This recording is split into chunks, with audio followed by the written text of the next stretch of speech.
बिस्मिल्लाहिर्रहमानिर्रहीम। अस्सलाम वालेकुम डियर फर्स्ट ईयर क्लास के स्टूडेंट आज के लेक्चर में हम लोग सॉल्यूशन करेंगे मैथमेटिक्स के पेपर का, जो कि आपके पास फेडरल बोर्ड का पेपर है जो 2024 में आपके सामने आया है। स्टूडेंट, जो आपके पास फेडरल बोर्ड का पेपर होता है उसके टोटल 3 सेक्शंस होते हैं। सेक्शन ए, सेक्शन बी और सेक्शन सी। सेक्शन ए जो होता है वो ऑब्जेक्टिव टाइप सेक्शन होता है जिसमें मल्टीपल चॉइसेस के क्वेश्चन गिवन होते हैं। सेक्शन बी में शॉर्ट क्वेश्चंस होते हैं और सेक्शन सी में जो होते हैं वो लॉन्ग क्वेश्चंस होते हैं। तो आज हम जो 2024 का जो पेपर है फॉर मैथमेटिक्स HSSC 1 के लिए उसका सॉल्यूशन फाइंड करेंगे और उसका सेक्शन बी स्टार्ट करेंगे। सेक्शन बी में स्टूडेंट क्वेश्चन नंबर 2 होता है और क्वेश्चन नंबर 2 के आगे 12-13 पार्ट्स होते हैं। हर पार्ट के अंदर 2 क्वेश्चंस गिवन होते हैं और आपने दोनों में से कोई एक क्वेश्चन अटेम्प्ट करना होता है। तो यहाँ पर मैंने आपके सामने क्वेश्चन नंबर 2 का पार्ट 1 लिखा है। तो आइए देखते हैं क्वेश्चन नंबर 2 का पार्ट 1 का फर्स्ट पार्ट क्या है। Simplify z is equal to 3 plus iota whole cube divided by 3 minus iota in the form of a plus iota b where iota is equal to under root minus 1 and find the value of mod of z। Student, हमारे पास यहाँ पर z given है 3 plus iota whole cube divided by 3 minus iota है। इसको हमने इस form में लिखना है, यानी a प्लस आयोटा b की फॉर्म में लिखना है। अगर किसी भी कॉम्प्लेक्स नंबर को अगर हम लोग a प्लस आयोटा b की फॉर्म में लिखें तो ये जो a प्लस आयोटा b की फॉर्म है this is called standard form of a complex number. तो इट मींस के हमने इस क्वेश्चन में हमारे पास जो कॉम्प्लेक्स नंबर गिवन है z is equal to 3 plus iota whole cube divided by 3 minus iota है, इसको हमने स्टैंडर्ड फॉर्म में लिखना है। तो इसके लिए इसको सिंप्लीफाई करेंगे। तो मैं यहीं पे सिंप्लीफाई करता हूं तो नोमिनेटर में मेरे पास यहाँ पे जो एक्सप्रेशन है वो है 3 प्लस आयोटा होल क्यूब है। तो सबसे पहले हम इस क्यूब को एक्सपेंड करेंगे by using the formula a plus b whole cube. a plus b whole cube किसके इक्वल होता है? a cube plus 3a square b plus 3ab square plus b cube के इक्वल होता है। तो अगर हम इसको फार्मूले से कंपेयर करें तो a हमारे पास यहाँ पे 3 है और b हमारे पास यहाँ पर क्या है? आयोटा है। तो इट मींस कि ये 3 क्यूब आ जाएगा a क्यूब की जगह, और सेकंड टर्म होती है प्लस 3a स्क्वायर b होती है। तो a हमारे पास 3 है तो 3 का स्क्वायर आएगा इस a स्क्वायर की जगह, और b हमारे पास यहाँ पे क्या है? आयोटा है। इसी तरीके से थर्ड टर्म होती है 3ab स्क्वायर होती है। तो a हमारे पास 3 है, b हमारे पास आयोटा है तो इट मींस के आयोटा स्क्वायर आएगा, प्लस b क्यूब है। तो b क्यूब किसके इक्वल होता है? आयोटा। b क्यूब की जगह आपके पास आयोटा क्यूब आएगा और डिनोमिनेटर को हम फिलहाल एज इट इज रहने देंगे 3 माइनस आयोटा। अब यहां से इसको मजीद सिंप्लीफाई करें तो 3 क्यूब किसके इक्वल होता है? 27 के इक्वल होता है। ये 3 स्क्वायर 9, 9 3 27 आयोटा आएगा। यहाँ पर 3 3 9 आयोटा स्क्वायर आएगा, प्लस आयोटा क्यूब आ रहा है। तो आयोटा क्यूब को हम आयोटा स्क्वायर इनटू आयोटा लिख सकते हैं, क्योंकि आयोटा क्यूब को अगर आयोटा स्क्वायर को आयोटा के साथ मल्टीप्लाई करें तो आयोटा क्यूब के इक्वल आता है। अब उसने स्टूडेंट क्वेश्चन में कहा हुआ है कि आयोटा की जो वैल्यू है वो क्या है? अंडर रूट माइनस 1 है। तो इट मींस कि फिर आयोटा स्क्वायर की वैल्यू क्या होगी? -1 के इक्वल होगी, यानी दोनों साइड से हम स्क्वायर लेंगे। तो इट मींस कि यहाँ पर जो आपके पास जो टर्म्स आ रही हैं आयोटा स्क्वायर की फॉर्म में, उसकी जगह हम -1 पुट करेंगे। तो ये 27 आयोटा प्लस 9 आयोटा स्क्वायर है ये वाला, तो इसकी जगह हम क्या रखेंगे? आयोटा स्क्वायर की जगह -1 रखेंगे, और plus iota square into iota है तो इस आयोटा स्क्वायर की जगह -1 आएगा, into iota as it is आएगा, डिवाइडेड बाय 3 माइनस आयोटा आएगा। इसको मजीद सिंप्लीफाई करें तो 27 plus 27 iota plus into minus, minus होता है 9 1 9, और plus into minus minus iota आएगा डिवाइडेड बाय 3 माइनस आयोटा आएगा। अब स्टूडेंट हम नोमिनेटर को मजीद सिंपलीफाई करेंगे तो ये याद रखें कि किसी भी कॉम्प्लेक्स नंबर के अंदर दो पार्ट्स होते हैं। जैसे ये कॉम्प्लेक्स नंबर है z is equal to a plus iota b है, तो इसमें ये जो पार्ट a है यानी जो फर्स्ट पार्ट a है that is called real part of complex number, और जो सेकंड पार्ट b है that is called imaginary part of complex number. और ये जो आपके पास आयोटा आ रहा है b के साथ that is called imaginary number, जिसको हम लोग आयोटा से रिप्रेजेंट करते हैं।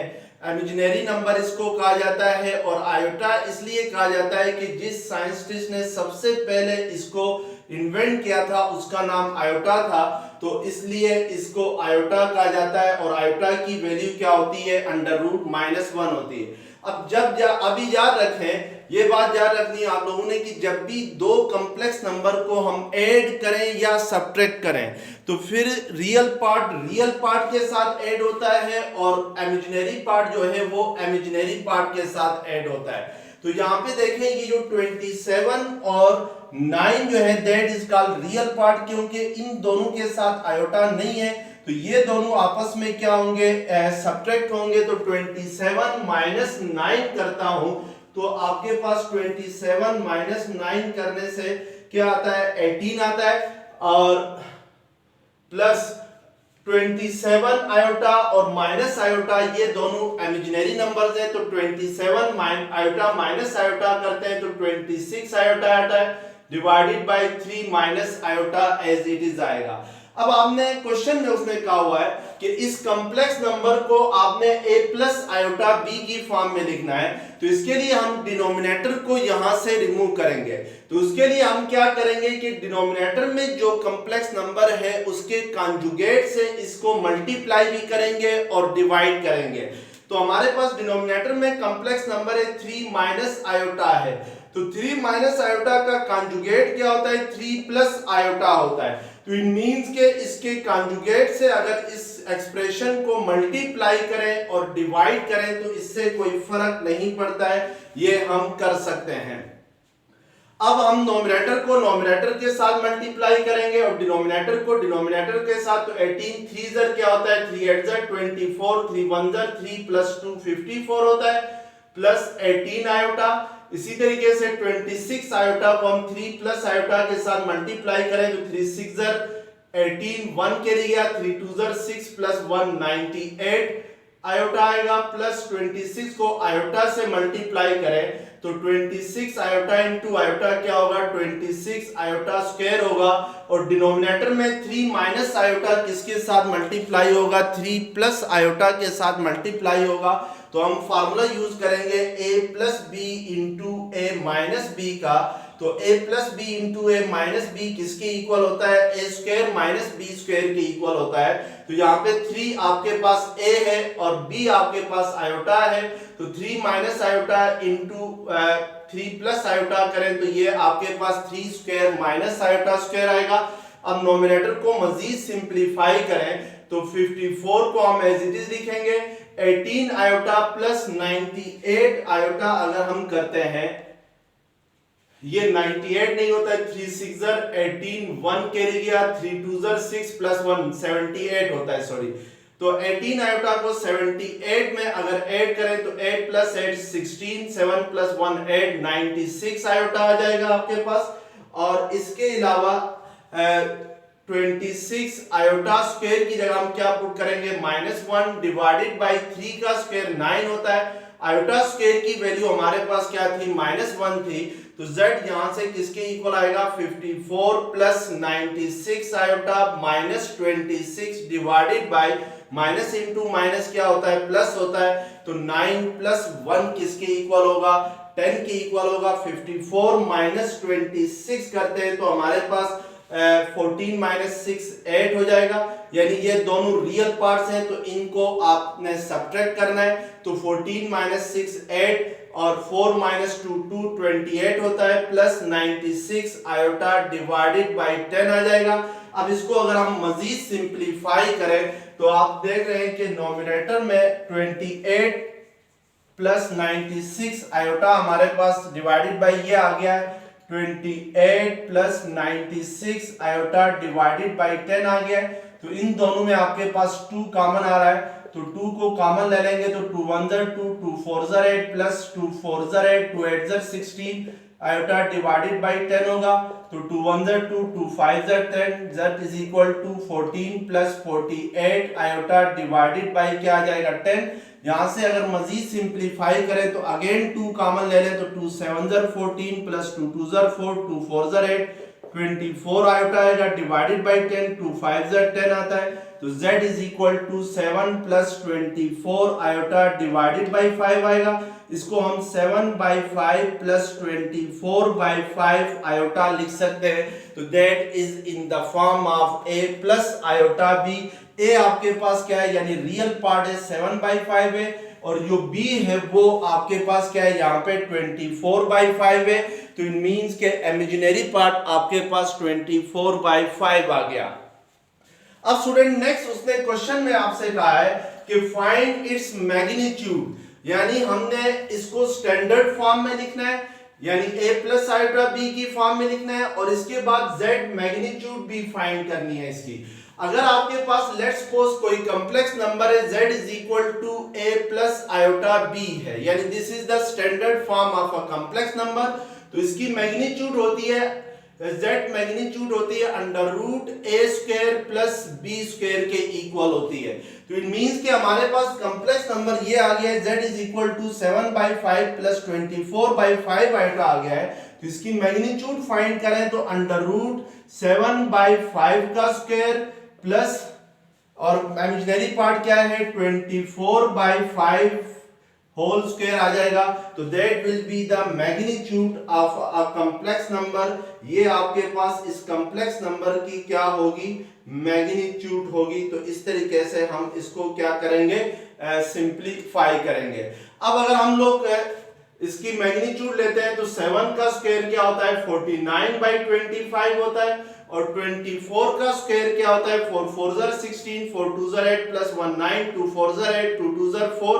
तो ये आपके पास 9 प्लस 8 17 प्लस 5 76 डिवाइडेड बाय 25 आएगा, और इसमें 25 को अगर एलसीएम ले लें तो 49 प्लस 576 करते हैं तो 9 प्लस 6 15, 1 कैरी गया, 7 प्लस 4 11 प्लस 1 12 आ जाएगा, और 1 कैरी गया तो 6 25 डिवाइडेड बाय 25 आएगा। तो दैट इज 625 डिवाइडेड बाय आपके पास 5 आएगा। 625 को आप लिख सकते हैं 5 स्क्वायर इंटू 5 लिख सकते हैं। तो ये 5 और स्क्वायर रूट कैंसिल हो जाएंगे, तो ये वाला 5 स्क्वायर रूट से बाहर आएगा, तो 5 अंडर रूट 5 डिवाइडेड बाय 5, तो that will be under root 5 आ जाएगा। 5 5 के साथ कैंसिल होगा। तो इस तरीके से हम इसकी मैग्नीट्यूड भी फाइंड करेंगे। अब इसका पार्ट 2 है, क्वेश्चन नंबर 2 का पार्ट 1 का सेकंड पार्ट है, find rank of matrix 1 2 3 2 4 2 1 3 5 2 -1 and 2। यहाँ पे स्टूडेंट आपने इस मैट्रिक्स का रैंक फाइंड करना है। तो आपके सामने मैंने यहाँ पर जो रैंक किससे कहते हैं ये लिखा हुआ है। तो पहले आइए देखते हैं कि हम किसी मैट्रिक्स का रैंक कहते किससे हैं। तो रैंक की डेफिनेशन होती है the number of non zero rose in echelon form is called rank of a matrix. यानी किसी भी मैट्रिक्स को अगर हम एचलॉन फॉर्म में रिड्यूस करें, और एचलॉन फॉर्म में रिड्यूस करने के बाद उस मैट्रिक्स के अंदर जो नंबर ऑफ नॉन जीरो रोज हैं, यानी जो नॉन जीरो रोज की जो तादाद है वो तादाद क्या कहलाती है, रैंक कहलाती है। अब student echelon form of a matrix क्या होती है कि कोई भी मैट्रिक्स एचलॉन फॉर्म में किस टाइम होती है, किस टाइम हम कहेंगे कि कोई मैट्रिक्स एचलॉन फॉर्म में है, तो उसके लिए दो कंडीशंस हैं। यहाँ पे मैंने आपके सामने वो दो कंडीशन लिखी हुई हैं। A matrix is said to be in echelon form if first condition है पार्ट 1 में the leading entry of each row is 1, यानी जो लीडिंग एंट्री है हर रो की वो 1 होनी चाहिए। लीडिंग एंट्री कहते हैं जो फर्स्ट नॉन जीरो एंट्री किसी रो की वो लीडिंग एंट्री कहलाएगी। जैसे मैंने आपके सामने यहाँ पर एक मैट्रिक्स लिखी है 1 3 5, तो इसकी जो फर्स्ट एंट्री है यानी फर्स्ट रो की फर्स्ट नॉन जीरो जो एंट्री है ये आपके पास 1 है, तो this is the leading entry of first row होगी। यानी इसी तरीके से सेकंड रो की लीडिंग एंट्री 1 है और इसी तरीके से थर्ड रो की लीडिंग एंट्री 1 है, क्योंकि थर्ड रो में जो फर्स्ट नॉन जीरो एंट्री है वो ये वाला 1 है। तो किसी भी मैट्रिक्स को कोई भी मैट्रिक्स एचेलॉन फॉर्म में होगी अगर उसमें लीडिंग एंट्री क्या हो 1 हो और सेकंड कंडीशन है the entries below the leading entry are 0, यानी जो एंट्रीज लीडिंग एंट्री के नीचे होंगी यानी लीडिंग एंट्री के कॉलम में जो एंट्रीज होंगी वो 0 होनी चाहिए। जैसे आपके पास ये फर्स्ट रो की लीडिंग एंट्री 1 है और इस 1 के नीचे जितनी भी एंट्रीज हैं ये सारी 0 होनी चाहिए। इसी तरीके से सेकंड रो की लीडिंग एंट्री 1 है और इस 1 के नीचे जितनी एंट्रीज हैं वो सब 0 होनी चाहिए, तो यहाँ पर ये 0 है। इसी तरीके से थर्ड रो की लीडिंग एंट्री 1 है लेकिन इसके नीचे मजीद कोई दूसरी रो नहीं है, तो इसलिए हम ये यहाँ तक इसको रहने देंगे। अब हमने इस मैट्रिक्स का रैंक फाइंड करना है, तो पहले हमें इस मैट्रिक्स को एचेलॉन फॉर्म में रिड्यूस करना होगा। एचेलॉन फॉर्म में रिड्यूस करने के लिए पहली कंडीशन है कि जो लीडिंग एंट्री है फर्स्ट रो की वो क्या होनी चाहिए 1 है, तो यहाँ पर फर्स्ट रो की लीडिंग एंट्री ऑलरेडी 1 है, यानी लीडिंग एंट्री वो एंट्री होती है जो नॉन जीरो हो, यानी किसी भी रो की लीडिंग एंट्री चेक करनी हो तो leading entry is the first non zero entry of a row is called leading entry, यानी किसी भी रो की जो पहली नॉन जीरो एंट्री होगी that is called leading entry. तो यहाँ पर पहली नॉन जीरो एंट्री इस फर्स्ट रो की 1 है, तो 1 इज लीडिंग एंट्री है। अब हमने देखना है क्या ये जो लीडिंग एंट्री है ये 1 है, तो ये ऑलरेडी 1 है, तो इसको हम नहीं छेड़ेंगे। अब सेकंड स्टेप में ये था कि the entries below the leading entries are 0, तो आपने ये जो लीडिंग एंट्री है इसके नीचे जो एंट्रीज है यानी इस कॉलम में जो एंट्रीज है उनको 0 बनाना है। तो यहाँ पे देखें लीडिंग एंट्री के नीचे जो एंट्रीज है वो 4 और 5 है, तो इट मींस कि इस 4 को भी 0 बनाना है, इस 5 को भी 0 बनाना है। तो इसके लिए हम चेक करेंगे कि इस 4 को पहले हम 0 बनाते हैं और उसके लिए हम रो ऑपरेशन करेंगे। और रो ऑपरेशन कैसे करेंगे कि हम चेक करेंगे कि ये जो 4 है ये किस रो की लीडिंग एंट्री है। ये 4 जो है ये सेकंड रो की एंट्री बन रही है और इस 1 के जरिए आपने 0 बनाना है। तो उसके लिए हम देखेंगे कि 4 इस 1 को किससे मल्टीप्लाई करके 4 से सब्ट्रैक्ट करें तो आपके पास ये 4 0 हो जाएगा। इट मींस कि 1 को 4 के साथ मल्टीप्लाई करके इस 4 में सब्ट्रैक्ट करेंगे तो हमारे पास ये 4 0 हो जाएगा। तो हम यहाँ पर ऑपरेशन लिखेंगे R2 माइनस 4 R1 करेंगे, यानी R1 को जो रो 1 है उसको 4 के साथ मल्टीप्लाई करके उसको फिर R2 से यानी रो 2 से हम क्या करेंगे सब्ट्रैक्ट करेंगे, तो इट मींस कि रो 1 एज इट इज आ जाएगी आपके पास। ये आपके पास ऑपरेशन है, यहाँ पे R2 माइनस 4 R1 है, तो R2 माइनस 4 R1 करते हैं तो R2 की फर्स्ट एंट्री आपके पास 4 है, माइनस 4 R1 है तो R1 की फर्स्ट एंट्री 1 है, तो 4 माइनस 4 क्या हो जाएगा 0। तो इट मींस कि ये एंट्री आपके पास क्या आ जाएगी 0 आ जाएगी।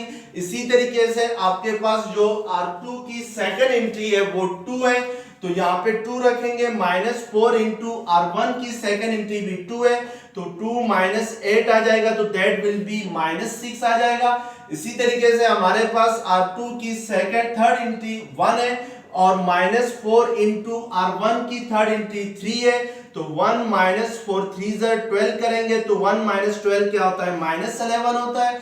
इसी तरीके से R2 की लास्ट एंट्री जो है वो 3 है, तो यहाँ पे 3 माइनस 4 इंटू R1 की लास्ट एंट्री 2 है, तो ये 3 माइनस 8 करें तो माइनस 5 आता है, तो हम यहाँ पे माइनस 5 लिखेंगे।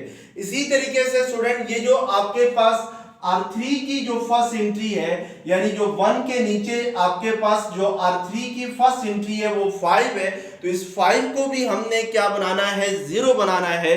तो आइए देखते हैं कि इस 5 को 0 तो 5 को 0 बनाने के लिए यानी जो कि R3 की आपके पास फर्स्ट एंट्री बनती है हम ऑपरेशन करेंगे R3 माइनस 5 R1 करेंगे, यानी अब हमारे पास जो रो 3 है उसके ऊपर हमने ये ऑपरेशन करना है, R3 माइनस 5R1, तो R3 की फर्स्ट इंट्री 5 है और R1 की 1 है, तो 5 माइनस 5 इंटू 1 करें, 5 माइनस 5 क्या हो जाएगा 0।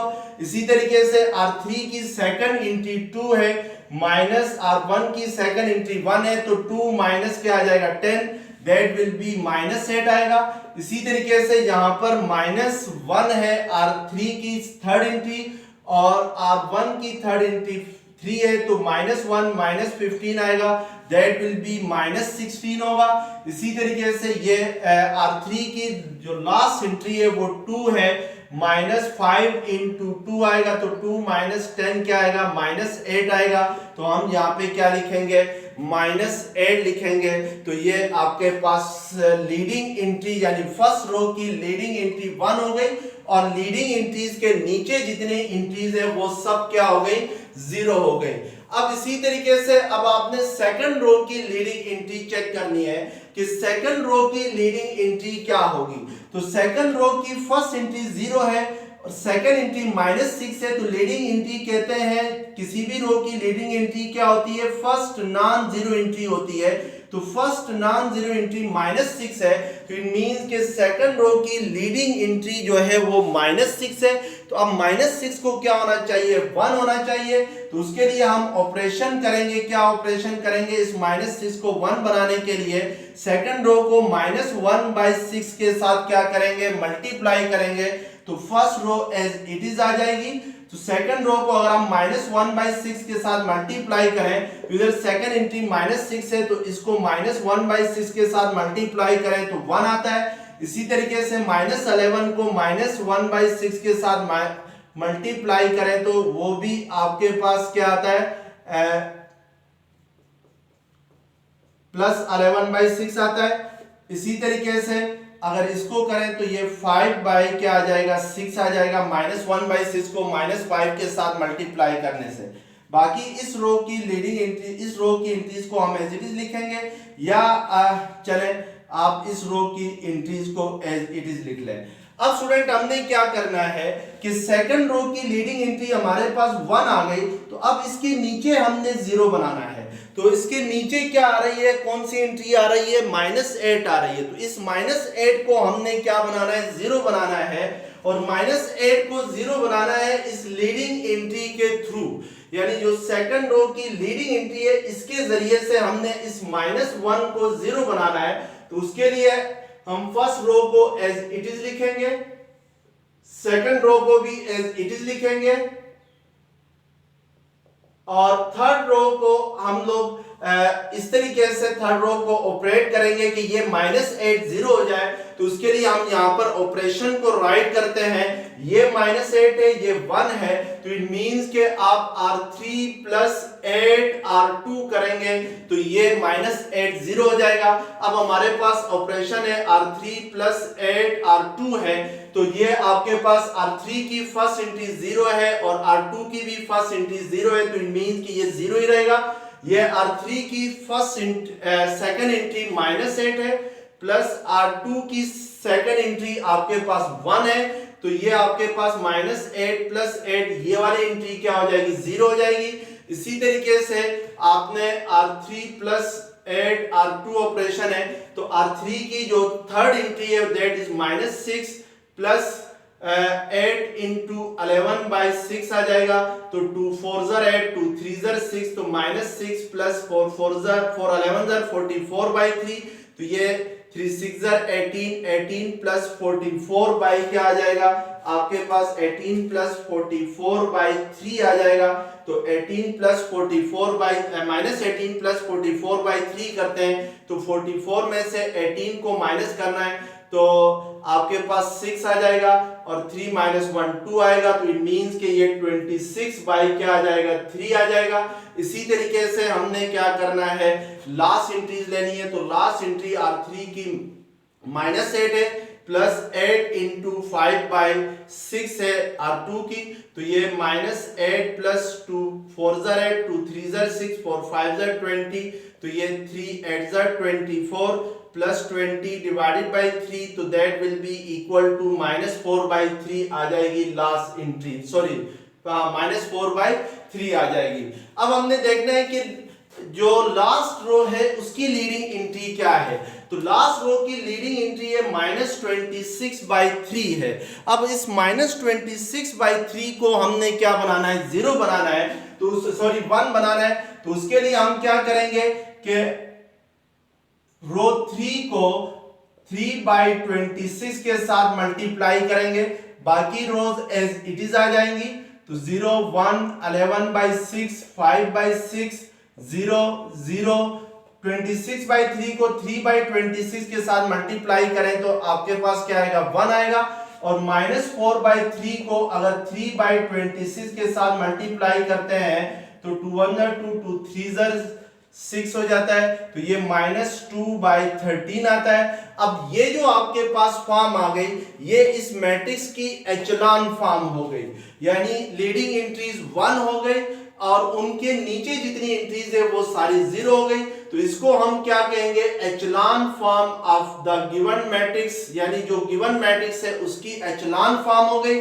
जब एचेलॉन फॉर्म में आ जाए कोई मैट्रिक्स तो उसमें फिर हमने नंबर ऑफ नॉन जीरो रोज को काउंट करना है, यानी वो रोज जो के नॉन जीरो हो। अगर किसी भी रो के अंदर एक भी एंट्री नॉन जीरो हो तो वो नॉन जीरो रो कहलाएगी। तो नॉन जीरो रोज कितनी है, 1 2 3 है। तो तीनों रोज जो है वो एचेलॉन फॉर्म में हमने देखा कि ये तीनों रोज जो है वो नॉन जीरो है। तो इट मींस के इसका रैंक जो होगा वो क्या होगा, वो 3 होगा। तो इस तरीके से हम इस मैट्रिक्स का क्या फाइंड करेंगे, रैंक फाइंड करेंगे। अब पार्ट 2 का फर्स्ट पार्ट आपके सामने जहां पे लिखा हुआ है स्टूडेंट, ये जो फर्स्ट पार्ट है आपके सामने जहां पे जो लिखा हुआ है, ये आपके पास लीनियर इक्वेशंस हैं जिसके जो कोफिशिएंट्स हैं वो कॉम्प्लेक्स नंबर की फॉर्म में है। आपने इससे पहले छोटी क्लासों में जो लीनियर इक्वेशंस पढ़ी थी, लेकिन वहां पर जो कोफिशिएंट होते थे वो रियल नंबर्स होते थे। जैसे मेरे पास ये दो लीनियर इक्वेशंस हैं, इनमें x का कोफिशिएंट 3 है तो 3 इज अ रियल नंबर, और y का कोफिशिएंट इस इक्वेशन में 4 है तो 4 एक रियल नंबर है। इसी तरीके से सेकंड इक्वेशन में भी x का कोफिशिएंट 3 है, y का कोफिशिएंट 2 है। तो इट मींस कि यहाँ पर ये जो लीनियर इक्वेशंस हैं ये वो लीनियर इक्वेशंस हैं जिनमें कोफिशिएंट ऑफ वेरिएबल्स जो हैं वो आपके पास रियल नंबर्स हैं। और इन इक्वेशंस को सॉल्व करने के लिए हमारे पास दो मेथड होते थे, यानी solution of simultaneous linear equations को हम कैसे सॉल्व करते थे, या एलिमिनेशन मेथड के जरिए सॉल्व करते हैं या सब्स्टिट्यूशन मेथड के जरिए सॉल्व करते हैं। एलिमिनेशन मेथड के जरिए कैसे सॉल्व करते थे कि हम जो जिस वेरिएबल का कोफिशिएंट दोनों इक्वेशन में सेम हो उसको सब्ट्रैक्ट उसको हम एलिमिनेट करते थे, यानी निकाल देते थे। जैसे यहाँ पर इन दोनों इक्वेशन में x का कोफिशिएंट दोनों में सेम है, तो अगर हम दोनों इक्वेशन को सब्ट्रैक्ट करें तो x एलिमिनेट हो जाएगा और y की वैल्यू आपके पास क्या आ जाएगी। तो इस तरीके से हम इसको सॉल्व करते हैं। तो यहाँ पर भी आपने यहाँ पर भी इसको एलिमिनेशन मेथड से सॉल्व करना है, लेकिन यहाँ पे देखें आपके पास जो फर्स्ट इक्वेशन है वो है 3 - 2 आयोटा इंटू x है प्लस 1 + 2 आयोटा इंटू y -1 = 0 है। इसी तरीके से सेकंड इक्वेशन है 3 + 2 iota into x -1 - 2 iota into y -1 = 0 है। इन दोनों इक्वेशन में स्टूडेंट फर्क सिर्फ किस चीज का है कि यहाँ पर जो x के और y के जो कोफिशिएंट आ रहे हैं दोनों इक्वेशन में वो कॉम्प्लेक्स नंबर की सूरत में आ रहे हैं। तो हमने एलिमिनेशन मेथड के जरिए इसका सॉल्यूशन फाइंड करना है। तो एलिमिनेशन मेथड के जरिए हम सॉल्यूशन फाइंड करने के लिए जो भी वेरिएबल हमने एलिमिनेट करना हो, यानी जिस वेरिएबल को भी हमने एलिमिनेट करना हो उसके कोफिशिएंट्स को दोनों इक्वेशन में सेम बनाएंगे। इसको हम इक्वेशन 1 का नाम दे देते हैं और इसको हम इक्वेशन 2 का नाम देते हैं। लेट्स सपोज यहाँ पर मैंने y को एलिमिनेट करना हो तो फर्स्ट इक्वेशन में y का कोफिशिएंट है 1 + 2 आयोटा, सेकंड इक्वेशन में y का कोफिशिएंट है 1 - 2 आयोटा है। हमने y को एलिमिनेट करना है तो इन दोनों के जो कोफिशिएंट है उसको सेम बनाना होगा। दोनों इक्वेशंस में y के कोफिशिएंट को सेम बनाना होगा। उसके लिए हम मल्टीप्लाई करेंगे, multiplying equation 1 by 1 minus 2 iota. Equation 1 को हम 1 माइनस 2 आयोटा के साथ मल्टीप्लाई करेंगे एंड इक्वेशन 2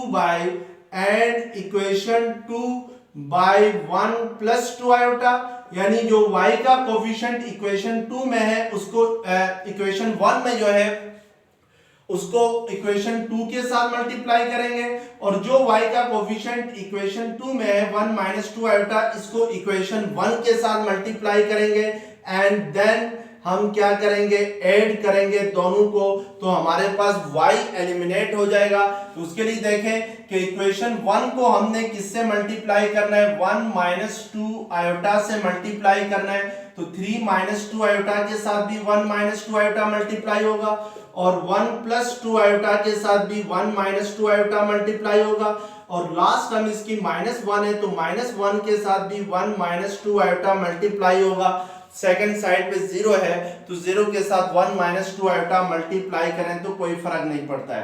अब हम इसको सिंप्लीफाई करेंगे तो 3 माइनस 2 आयोटा को 1 माइनस 2 आयोटा के साथ मल्टीप्लाई करें तो 3 1 ज़र 3 इंटू माइनस 2 आयोटा 6 आयोटा होगा, माइनस 2 आयोटा को माइनस 2 आयोटा के साथ मल्टीप्लाई करें तो माइनस माइनस प्लस 2 2 ज़र 4 iota square into x as it is आएगा और यहाँ पर ये 1 plus 2 iota into 1 minus 2 iota किसके इक्वल होगा, 1 का स्क्वायर माइनस 2 का स्क्वायर इंटू आयोटा स्क्वायर होगा, यानी a plus b into a minus b का फॉर्मूला यूज होगा।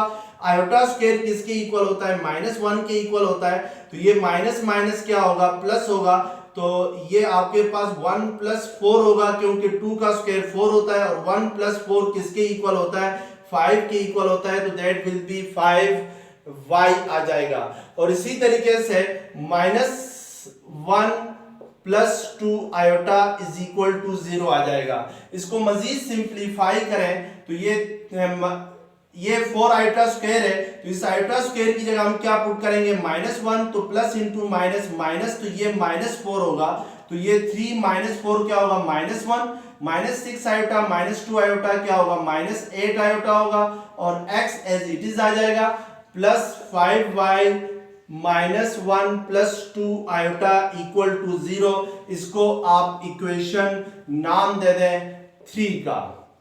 इसी तरीके से इक्वेशन 2 को किससे मल्टीप्लाई करना है, 1 प्लस 2 आयोटा के साथ मल्टीप्लाई करना है। तो इक्वेशंस 2 को अगर हम 1 प्लस 2 आयोटा के साथ मल्टीप्लाई करें तो इक्वेशंस 2 में ये 3 प्लस 2 आयोटा के साथ क्या मल्टीप्लाई होगा, 1 प्लस 2 आयोटा मल्टीप्लाई होगा और x एज इट इज आ जाएगा। इसी तरीके से इस 1 माइनस 2 आयोटा के साथ भी 1 प्लस 2 आयोटा मल्टीप्लाई होगा और y एज इट इज आ जाएगा और इस -1 के साथ भी 1 प्लस 2 आयोटा मल्टीप्लाई होगा। तो अब इसको मजीद सिंप्लीफाई अगर हम करें तो ये 3 1 ज़र 3 प्लस 3 2 ज़र 6 आयोटा, अब 2 आयोटा के साथ 1 प्लस 2 आयोटा मल्टीप्लाई करेंगे तो 2 आयोटा प्लस 4 आयोटा स्क्वायर आएगा। आयोटा स्क्वायर की वैल्यू -1 होती है जिसकी वजह से ये -4 हो जाएगा और x एज इट इज आएगा और 1 minus 2 iota into 1 plus 2 iota करेंगे तो वो पहले भी किया हुआ है, वो किसके इक्वल आता है, 5 के इक्वल आता है, तो ये -5y एज इट इज आ जाएगा इस टर्म को मल्टीप्लाई करने से, यानी ये वाली टर्म, और -1 -2 आयोटा इक्वल टू 0 आएगा। इसको मजीद सिंप्लीफाई करें तो 3 -4 -1 प्लस 8 आयोटा होगा, 6 iota plus 2 iota, x as it is आएगा -5y -1 -2 iota equal to 0, that will be equation 4 होगी। अब आप इक्वेशन 4 और इक्वेशन 3 को आपस में ऐड करें तो इक्वेशंस आपके पास है 3 है -1, यानी इस x को अगर हम अंदर मल्टीप्लाई करें -1 -8 आयोटा के साथ, यहां से ये वाली इक्वेशन होगी तो ये -x -8 आयोटा x आ जाएगा और प्लस 5y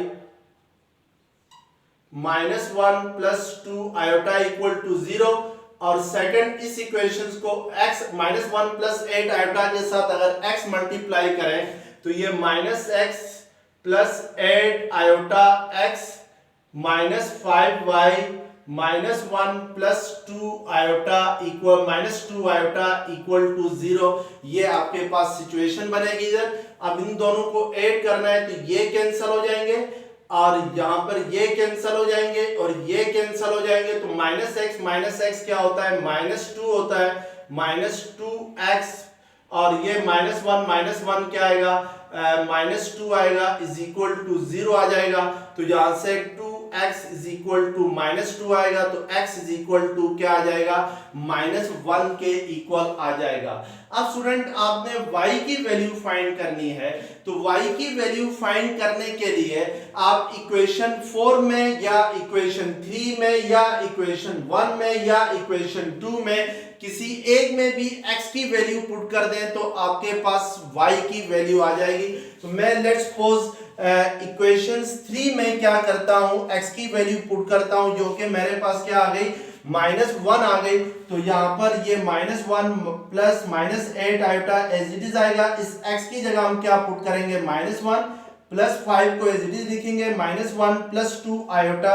अब यहीं पे हम स्टेप करते हैं -1 प्लस 2 आयोटा सेकंड साइड पे जाके क्या होगा 1 -2 आयोटा होगा। अब हम इसको मजीद सिंपलीफाई करेंगे तो आपके पास y की वैल्यू आ जाएगी।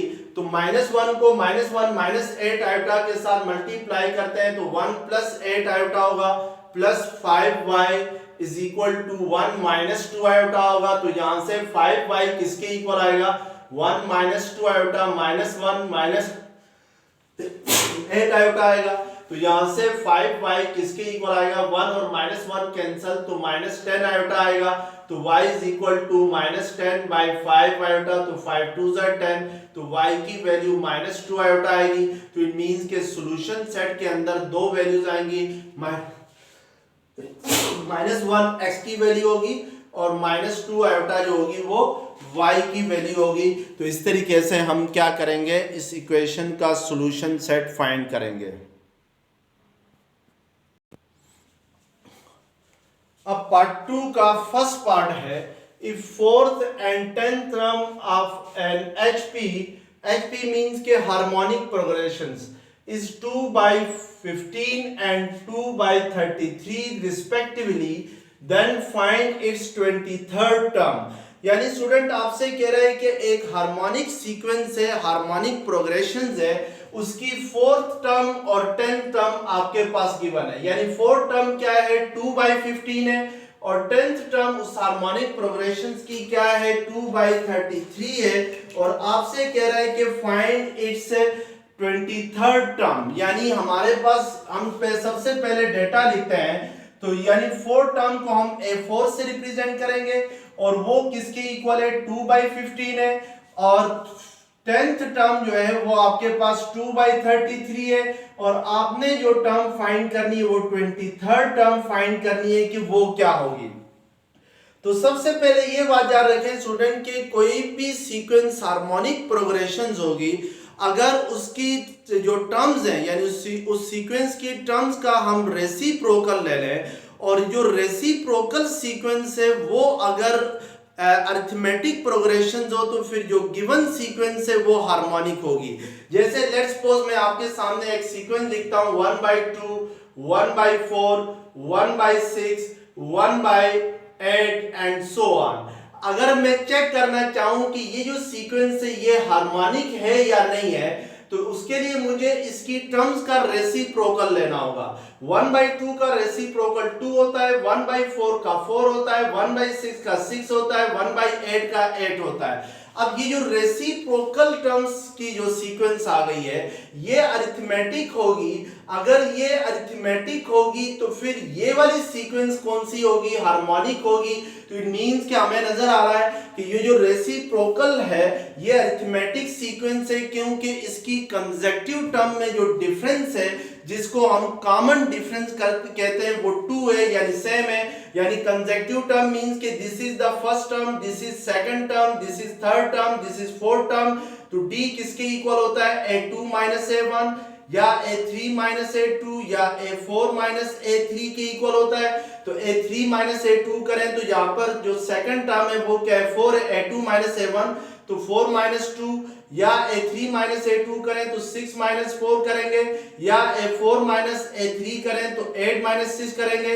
तो इस सारे केस में d क्या आ रहा है 2 आ रहा है, यानी जो डिफरेंस है between the consecutive terms of the sequence is same, so it is an arithmetic sequence. और ये क्या होगी एक अरिथमेटिक सीक्वेंस होगी। तो फिर ये वाली जो सीक्वेंस है 1/2 1/4 1/6 that will B harmonic progression. अब हमारे पास यहाँ पर एक अरिथमेटिक हार्मोनिक प्रोग्रेशंस की 4 टर्म गिवन है, 10th टर्म गिवन है और 23rd टर्म गिवन है। किसी भी अरिथमेटिक सीक्वेंस की जो nth टर्म निकालने का फार्मूला होता है वो होता है a1 plus n minus 1 into D होता है। तो यहाँ पर a1 जो है वो फर्स्ट टर्म है, d is the common difference, n is the number of term है। This is the general formula to find the general term of an arithmetic progression, यानी जो arithmetic sequence है उसकी general term का formula ये होता है। तो अब हमें पता है कि उसने क्वेश्चन में कहा हुआ है कि ये जो टर्म है ये 4 टर्म है हार्मोनिक प्रोग्रेशंस की, ये जो टर्म है ये 10th टर्म है हार्मोनिक प्रोग्रेशंस की। तो इट मींस कि अगर इस 4 टर्म की मैं रेसिप्रोकल लेता हूं तो 15/2 आता है, यानी 2/15 का क्या रेसिप्रोकल क्या आएगा 15/2 आएगा। तो 15/2 will be the 4th term of an arithmetic progressions होगी। इसी तरीके से a10 यानी जो हार्मोनिक प्रोग्रेशंस की 10th टर्म है वो 2/33 है। तो फिर अरिथमेटिक प्रोग्रेशंस की 10th टर्म क्या होगी 33/2 होगी। हम स्टूडेंट इस फार्मूले की मदद से हम क्या करेंगे, यानी जो अरिथमेटिक सीक्वेंस की जनरल टर्म का फार्मूला है इसकी मदद से a23 फाइंड करेंगे, और वो फाइंड करने के बाद इसका रेसिप्रोकल लेंगे तो फिर हमारे पास जो हार्मोनिक प्रोग्रेशंस है उसकी 23rd टर्म आ जाएगी। अब हमारे पास पता है कि हमें कि an किसके इक्वल होता है a1 plus n minus 1 into D होगा। तो फिर अगर हम 4 चूज करें यहाँ पर तो फिर a4th टर्म बाय फार्मूला किसके इक्वल होगी a1 प्लस 4 माइनस 1 क्या होता है 3 होता है, तो ये 3d होगा। तो इट मींस कि इस a4 की जगह हम a1 plus 3d is equal to 15/2 आएगा। और a10 को अगर हम फार्मूले की फॉर्म में लिखें क्योंकि ये अरिथमेटिक सीक्वेंस की 10th टर्म है तो ये आपके पास a1 प्लस 9d इज इक्वल टू 32/2 होगा। अब हमने क्या फाइंड करना है, हमने इन दोनों इक्वेशन की मदद से कॉमन डिफरेंस यानी d फाइंड करना है, और क्या फाइंड करना है a1 यानी first term of the sequence find करना है। इसको आप इक्वेशन 1 का नाम दे दें, इसको 2 का नाम दे दें। सब्ट्रैक्ट 1 and 2, 1 और 2 को आपस में सब्ट्रैक्ट करें तो ये a1 प्लस 9d इज इक्वल टू 33/2 है, और ये 1 है a1 plus 3d is equal to 15/2 है। सब्ट्रैक्ट करने से साइन क्या हो जाएंगे चेंज हो जाएंगे, तो ये a1 minus a1 cancel, 9 minus 3 क्या आ जाएगा 6d आ जाएगा। 33/2 माइनस 33/2 माइनस 15/2 करते हैं तो 1/2 कॉमन आ जाएगा, तो 33 माइनस क्या आ जाएगा 15 आ जाएगा। तो 33 माइनस 15 करते हैं तो आपके पास ये क्या आ जाता है, ये आता है 18/2 आता है, यानी 18/2 आएगा। तो 2 9 क्या आता है 18 आता है। तो इट मींस के 2 9 18 होता है। तो इसका मतलब है कि जो कॉमन इसका मतलब ये हुआ कि आपके पास इन दोनों का जो डिफरेंस है वो क्या आ गया, वो 9 आ गया। यहां से देख लें कि 6d किसके इक्वल आ गया 9, तो d किसके इक्वल आएगा 9/6, तो 2 3 से सॉरी 3 3 9, 3 2 क्या आ जाएगा 6, तो d क्या आ जाएगा आपके पास 3/2 आएगा। अब a1 फाइंड करना है तो a1 इन दोनों इक्वेशंस में किसी एक इक्वेशंस में d की वैल्यू पुट कर लें तो a1 प्लस 3d किसके इक्वल था 15/2 के इक्वल था। तो यहाँ पर a1 की वैल्यू हमने फाइंड करनी है और d की वैल्यू क्या आ गई है 3/2 आ गई है, तो ये 15/2 होगा। तो a1 हमारे पास 3 3 9/2 सेकंड साइड पे जाके 15/2 के साथ क्या होगा, माइनस होगा। तो 15 माइनस 9 किसके इक्वल होता है, 15 माइनस 9 इक्वल होता है 6। तो ये 6/2 आएगा, तो 2 3 6 आएगा। तो इट मींस के A1 हमारे पास क्या आएगा, 3 आएगा। अब हमें क्या फाइंड करनी है स्टूडेंट के A23 यानी 23rd टर्म फाइंड करनी है। तो बाय फार्मूला वो किसके इक्वल होगी, A1 प्लस 22D होगी। यानी nth टर्म का फार्मूला क्या था, A1 plus n minus 1 into D था। तो 23rd टर्म फाइंड करने के लिए हम n की जगह 23 पुट करेंगे। तो ये 23 माइनस 1 क्या होगा, 22 होगा। तो 23rd टर्म किसके इक्वल होगी, A1 प्लस 22D के इक्वल होगी। यहां से आप A1 की वैल्यू आपके पास क्या आ गई, 3 आ गई ये वाली, और D की वैल्यू आपके पास क्या आ गई, 3/2 आ गई। तो 22 इंटू 3/2 करेंगे तो 2 1 2 2 1 2, तो 3 प्लस 33 आएगा। तो दैट विल बी 3 प्लस 33 क्या होता है, 36 होता है। तो that will be 23rd term होगी अरिथमेटिक्स प्रोग्रेशंस की। जबकि उसने क्वेश्चन में हमसे कहा हुआ है कि जो हार्मोनिक प्रोग्रेशन है उसकी 23rd टर्म फाइंड करें। ये जो हमने A23 फाइंड किया है, ये आपके पास अरिथमेटिक प्रोग्रेशंस की 23rd टर्म आ गई है। तो हार्मोनिक प्रोग्रेशंस की 23rd टर्म फाइंड करने के लिए हम इस 36 का क्या लेंगे, रेसिप्रोकल लेंगे। तो फिर ये हार्मोनिक प्रोग्रेशंस की 23rd टर्म आ जाएगी। तो that will be 23rd term of harmonic progressions आ जाएगी।